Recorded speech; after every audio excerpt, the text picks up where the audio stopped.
Sœurs et frères dans le Christ, paix, joie, grâce, amour à chacun de vous de la part de Dieu notre Père. Et au nom de notre Seigneur Jésus-Christ, en ce jour où nous célébrons la solennité de Saint Joseph, époux de Marie. En principe, nous aurions dû célébrer la fête hier, 19 mars. Mais avec la célébration du dimanche, le 4e dimanche, l'Église a renvoyé à célébrer ça aujourd'hui, 20 mars. Joseph, quand on regarde la figure de Joseph, c'est la figure d'un homme humble. C'est la figure d'un homme tellement effacé qu'on ne se rend même pas compte de son importance et cruciale dans le développement et dans l'avènement du mystère du salut. Et surtout du fait que Jésus-Christ soit né et qu'il ait pu nous sauver. Marie, évidemment, celle qui a dit oui en premier lieu, est la figure prééminente. Mais on oublie qu'il y a toujours aussi un second oui. Le oui de Joseph. Vous voyez, cela nous fait comprendre combien dans l'histoire de la naissance et de la venue au monde d'un homme, d'un être humain, il faut toujours deux oui. Il faut le oui de l'homme, il faut le oui de la femme. Il faut le oui du mari et le oui de l'époux et le oui de l'épouse. Évidemment, le premier oui, c'est le oui de Dieu, celui qui accepte, qui est l'époux par excellence. L'époux le oui de Marie et de Joseph est le oui du couple. À ce niveau aussi, dans le mariage, quand ils acceptent de se marier, quand un couple accepte de se marier devant le Seigneur, ils acceptent donc aussi de dire le oui. Il y a d'abord le oui de l'homme et de la femme, mais il y a le oui du couple aussi, qui doit être fait avec le oui de Dieu. C'est ça la dimension sacramentelle.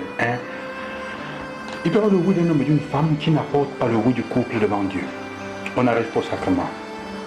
Mais la figure de Joseph nous enseigne d'abord la figure d'un homme, en effet, bien qu'effacé, qui soit celui qui, à la fin, en dernier lieu, permet que la naissance de Jésus advienne et se fasse. L'évangile d'aujourd'hui, en effet, nous fait comprendre cela. Nous montre combien il faut un oui. Le oui de Joseph, qui, pour arriver, il fait fi de ce qu'on peut appeler son propre égoïsme, son propre ego. Le texte nous dit que c'est parce qu'il était un homme juste, sa femme se trouvant enceinte sans son concours, il met devant non pas son orgueil ou son on peut appeler sa dignité entre guillemets, pour la faire lapider, mais la valeur de la vie humaine. Il décide de la répudier en cachette pour qu'elle ne soit pas tuée. Il préserve la vie de Marie et la vie de l'enfant, la vie des faibles.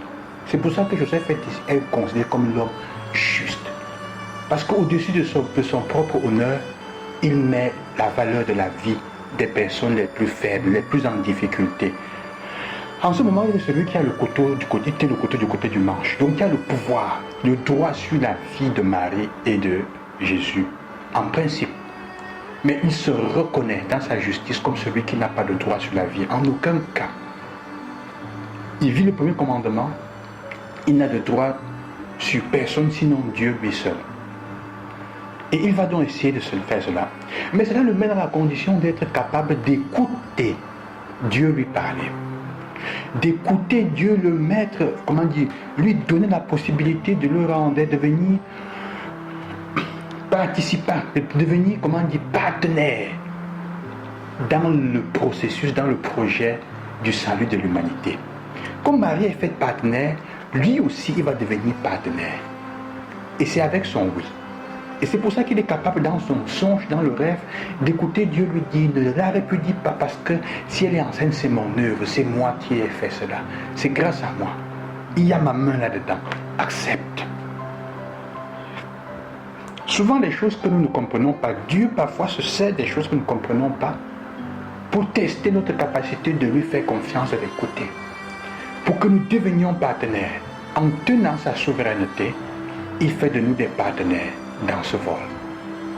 Et l'expression qui me plaît à ce point, c'est que Dieu veut que nous ayons, il est l'autre aile et il veut que nous apportions la seconde aile pour voler ensemble. Comme d'un ange avec deux ailes.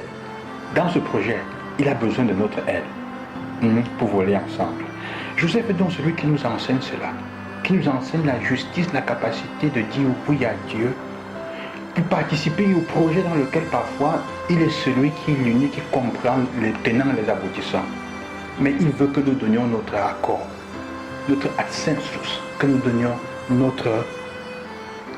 que nous fassions notre part. C'est pour ça que Joseph, dans sa sérénité, dans sa simplicité, l'unique homme qui est défini dans la Bible en fonction d'une femme, l'époux de Marie, devient une pièce maîtresse. Il devient aussi de cette manière le protecteur de l'Église. Comme Marie est la protectrice et celle est la mère, lui il devient le protecteur, le père de l'Église. L'époux de Marie, le père de l'Église. Ça n'enlève rien à la capacité que Dieu a eu besoin de lui pour prendre soin de cet homme, de cette femme et de cet enfant, pour pouvoir aller de l'avant. Il donnera à Jésus la place dans la lignée d'Israël. C'est lui, pas s'aligner avec David. C'est lui qui donnera à Jésus le rôle, le titre de fils de David. Même s'il ne parle pas, il joue un rôle clé.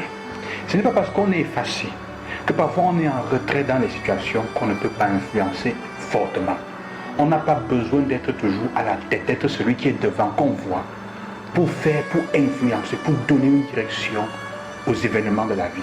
Ceux qui d'ailleurs souvent contrôlent, ceux qui d'ailleurs souvent changent le cours de l'histoire sont dans l'ombre.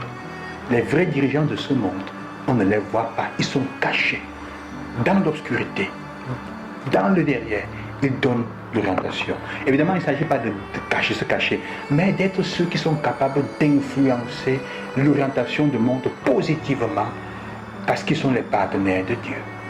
Que le Seigneur vous donne la grâce d'aspirer à devenir ses partenaires, même si on n'est pas toujours devant, en changeant l'humanité dans le silence. Je vous bénis au nom du Seigneur, loué soit Jésus-Christ. À demain.